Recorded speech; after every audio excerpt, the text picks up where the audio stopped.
But sir మీరు మళ్ళీ reentry ఇచ్చాక విలన్ గా వచ్చారు ఒకేసారి శివాజీ మూవీలో.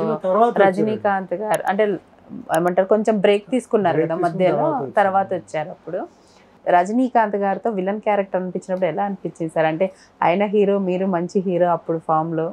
నాకు తమిళ పిక్చర్ చేయాలని చాలా కోరిక, మంచి పిక్చర్ చేయాలని.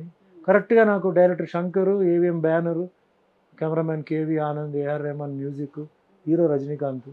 దాంతకన్నా బెటర్ బ్యానర్ నాకేం దొరుకుతుంది, ఇమ్మీడియట్గా ఒప్పుకున్నాను.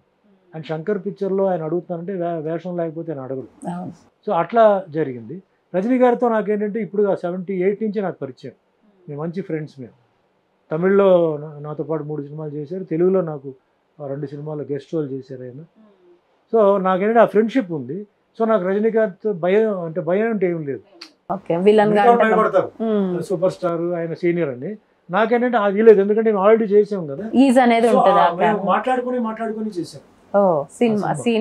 ఆయన డైరెక్టర్ శంకర్కి చెప్పేవారు, శంకర్ గారు సుమన్కి మంచి పేరు రావాలి ఈ సినిమాలో, ఎందుకంటే ఫస్ట్ టైం చేస్తున్నారు ఆయన, మంచి పేరు రావాలి, మంచి పాప 2 సార్లు చెప్పేవారు.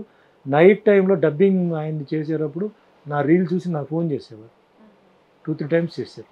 ఇప్పుడే డబ్బింగ్ ఆయన సుమన్ చూసి అద్భుతంగా చేసేవాను, నీకు చాలా మంచి పేరు వస్తుంది, ఎవరు ఎక్స్పెక్ట్ చేయరు, 2-3 సీన్ తినేసేవాను, ఎక్స్ట్రాడనరీగా అని చెప్పి పాపం చెప్పారు. అంటే మిమ్మల్ని ఒక హీరో అలా చూసి చాలా మంది షాక్ అయ్యాం సార్ మేము. విలన్ కొత్తగా ఉంది అనిపించింది. సుమన్ విలన్ ఎట్లా యాక్సెప్ట్ చేయాలి అన్నీ ఉంది.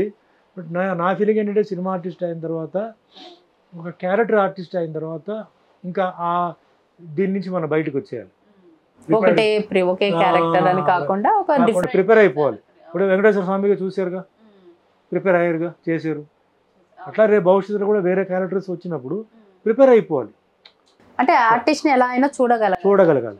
అది ఇంత ఈజీ కాదు, ఎందుకంటే ఒక అభిమానం అనేది ఉంటుంది, కొంచెం ఒప్పించాలి అంతే. మీ యాక్టింగ్ ఈజీగా ఒప్పించాలి, నటనతో ఒప్పించాలి, ఆ గెటప్తో ఒప్పించాలి, యాక్టింగ్తో ఒప్పించాలి, కథ ఒప్పించాలి. కథ బాగుంటే ఇవన్నీ పెద్ద ఎఫెక్ట్ ఉండదు.